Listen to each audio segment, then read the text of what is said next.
आप सुन रहे हैं मुंशी प्रेमचंद का प्रसिद्ध उपन्यास गोदान भाग 24 का अगला भाग। सोना बोली, तूने कुछ सुना? दादा सहुआइन ने मेरी सगाई के लिए 200 रुपये उधार ले रहे हैं। सिलिया घर का रत्ती रत्ती हाल जानती थी। बोली, घर में पैसा नहीं है तो क्या करें? सोना ने सामने के काले वृक्षों की ओर ताकते हुए कहा, मैं ऐसा ब्याह नहीं करना चाहती जिससे माँ बाप को कर्जा लेना पड़े। कहाँ से देंगे बेचारे? बता, पहले ही कर्ज के बोझ में दबे हुए हैं। 200 और ले लेंगे तो बोझा और भारी होगा कि नहीं? बिना दान दहेज के बड़े आदमियों का कहीं ब्याह होता है पगली? बिना दहेज के तो कोई बूढ़ा ठेला ही मिलेगा। जाएगी बूढ़े के साथ? बूढ़े के साथ क्यों जाऊं?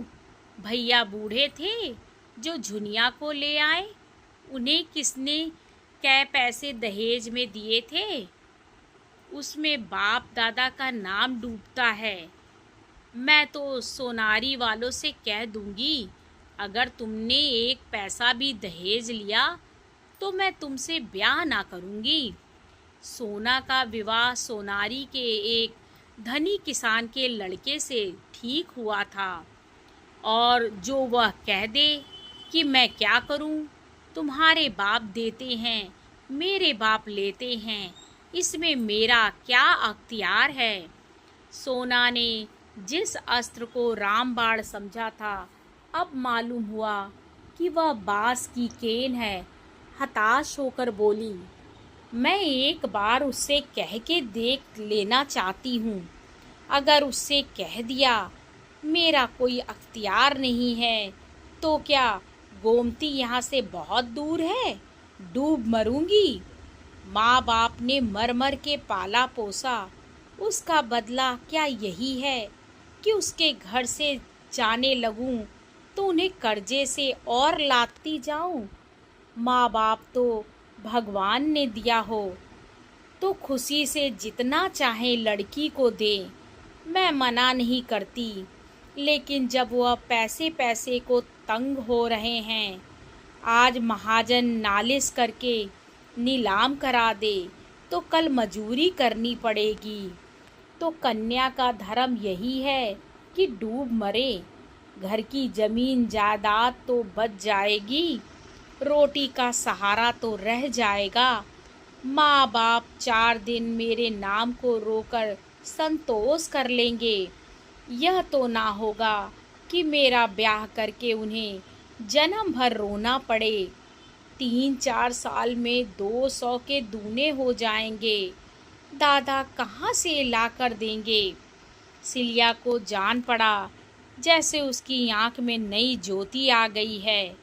आवेश में सोना को छाती से लगाकर बोली, तूने इतनी अकल कहाँ से सीख ली सोना?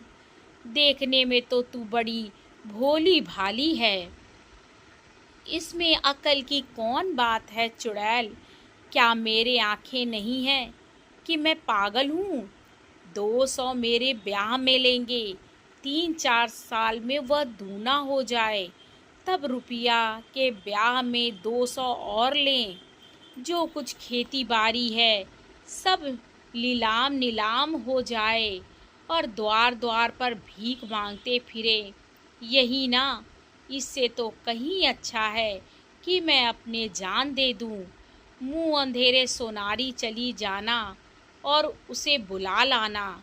मगर नहीं, बुलाने का काम नहीं, मुझे उससे बोलते लाज आएगी। तू ही मेरा यह संदेश कह देना, देखें क्या जवाब देते हैं। कौन दूर है? नदी के उस पार ही तो हैं।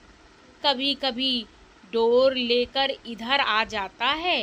एक बार उसकी भैंस मेरे खेत में पड़ गई थी तो मैंने उसे बहुत गालियां दी थी। हाथ जोड़ने लगा, हाँ यह तो बता, इधर मतई से तेरी भेंट नहीं हुई? सुना बाभन लोग उसे बिरादरी में नहीं ले रहे हैं। सिलिया ने हिकारत के साथ कहा, बिरादरी में क्यों ना लेंगे? हाँ, बूढ़ा रुपए नहीं खर्च करना चाहता। इसको पैसा मिल जाए तो झूठी गंगा उठा ले। लड़का आजकल बाहर वो सारे में टिक्कड़ लगाता है। तू उसे छोड़ क्यों नहीं देती? अपनी बिरादरी में किसी के साथ बैठ जा और आराम से रह। वह तेरा अपमान तो ना करेगा। हाँ रे, क्यों नहीं। मेरे पीछे उस बेचारे की इतनी दुर्दशा हुई, अब मैं उसे छोड़ दूं? अब वह चाहे पंडित बन जाए, चाहे देवता बन जाए, मेरे लिए तो वही मतई है जो मेरे पैरों पर सिर रगड़ा करता था। और बाभन भी हो जाए और बाभनी से ब्याह भी कर ले, फिर भी जितनी उसकी सेवा मैंने की है, वह कोई बाभनी क्या करेगी? अभिमान मर्जाद के मोह में वह चाहे मुझे छोड़ दे, लेकिन देख लेना फिर दौड़ा आएगा। आ चुका, अब तुझे पा जाए तो कच्चा ही खा जाए। तो उसे बुलाने ही कौन जाता है? अपना अपना धर्म अपने अपने साथ है। वह अपना धर्म तोड़ रहा है तो मैं अपना धर्म क्यों तोड़ूं? प्रातःकाल सिलिया सोनारी की ओर चली, लेकिन होरी ने रोक लिया।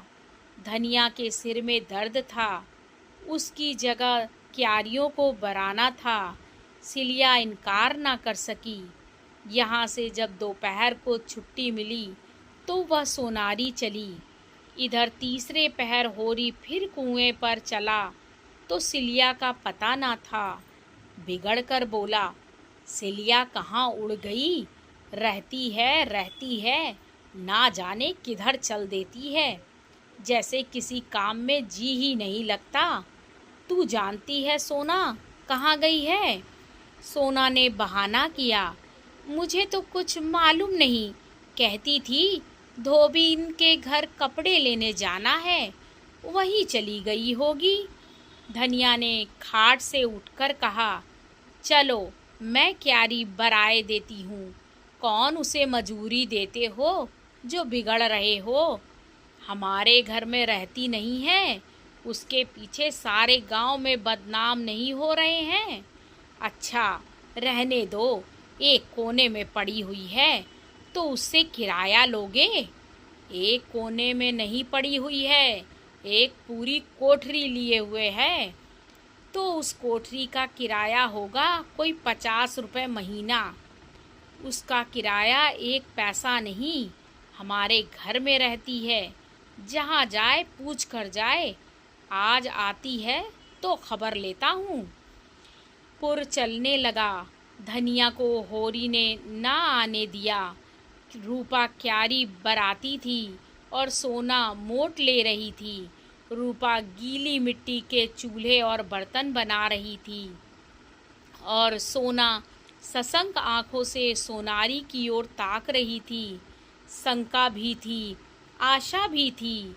शंका अधिक थी, आशा कम। सोचती थी, उन लोगों को रुपए मिल रहे हैं तो क्यों छोड़ने लगें? जिनके पास पैसे हैं वे तो पैसे पर और भी जान देते हैं। और गौरी महतो तो एक ही लालची है। मथुरा में दया है, धर्म है, लेकिन बाप की तो इच्छा होगी, वही उसे माननी पड़ेगी। मगर सोना भी बच्चा को ऐसा फटकारेगी कि याद करेंगे।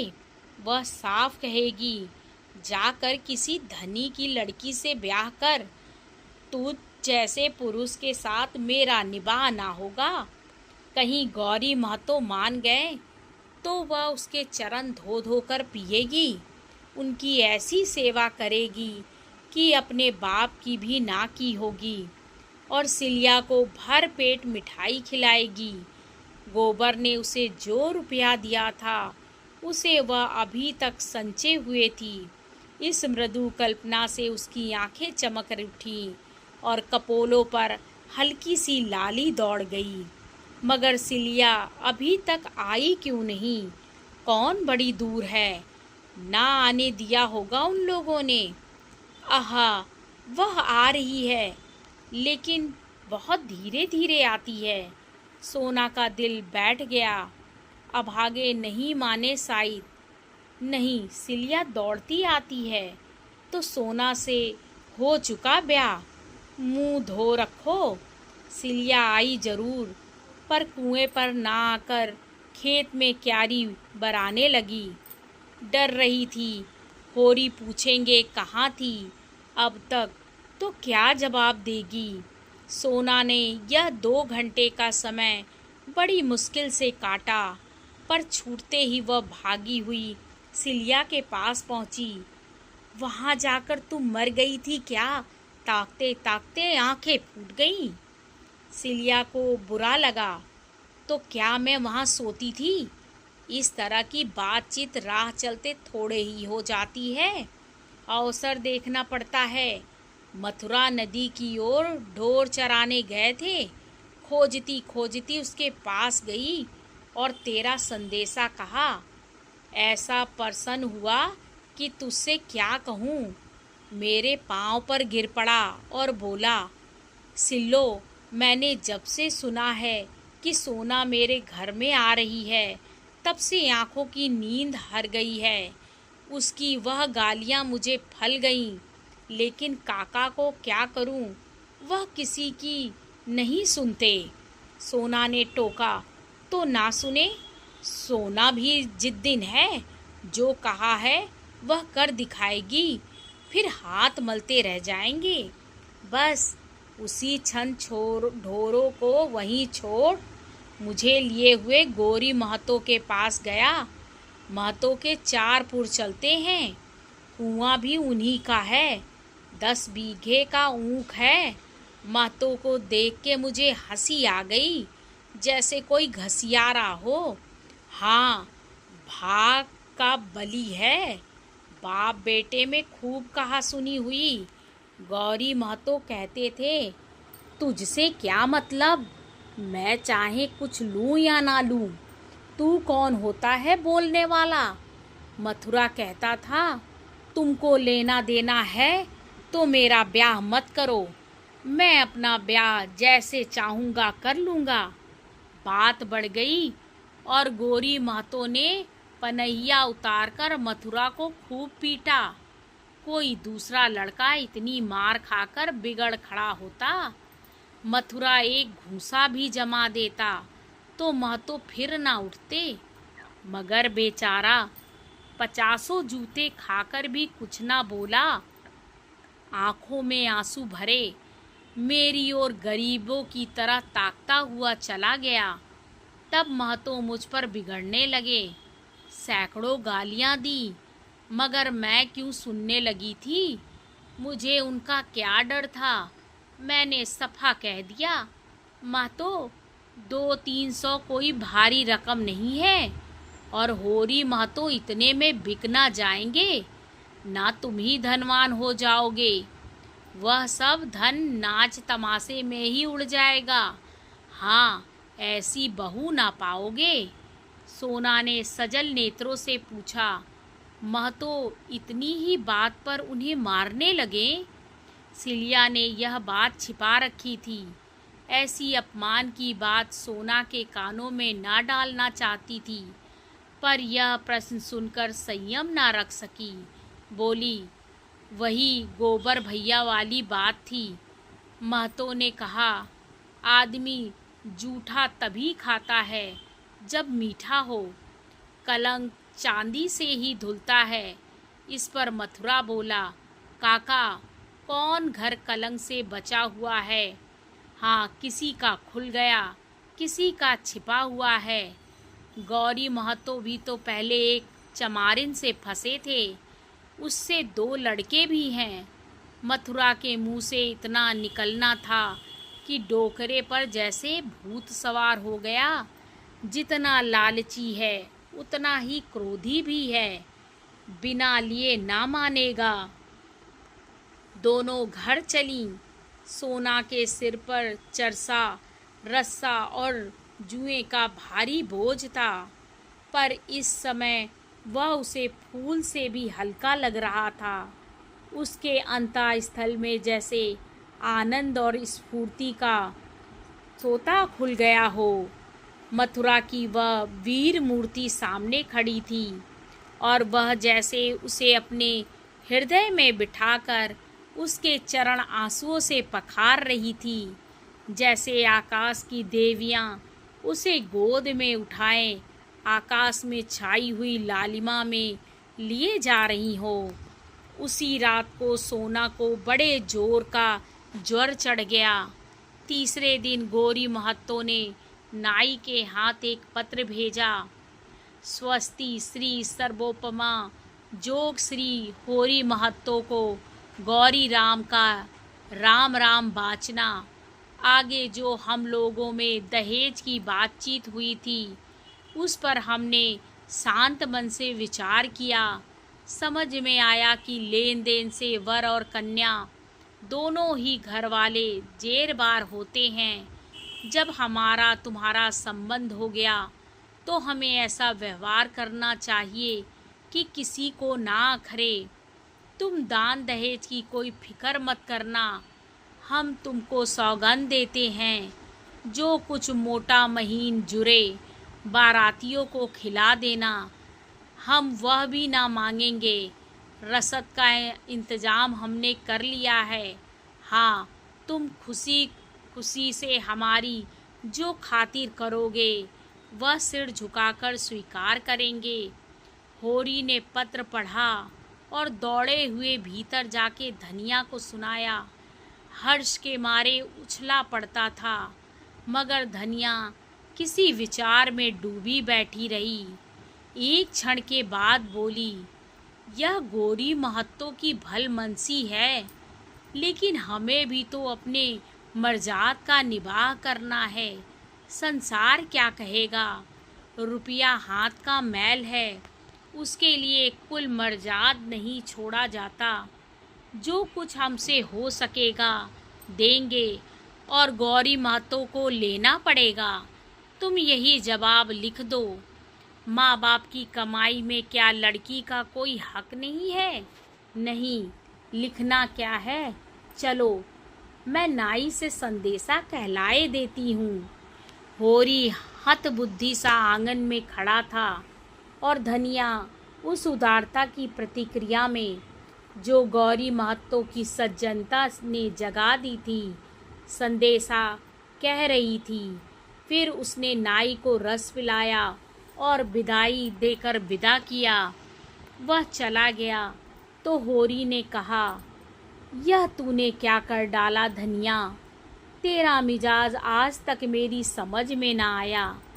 तू आगे भी चलती है, पीछे भी चलती है।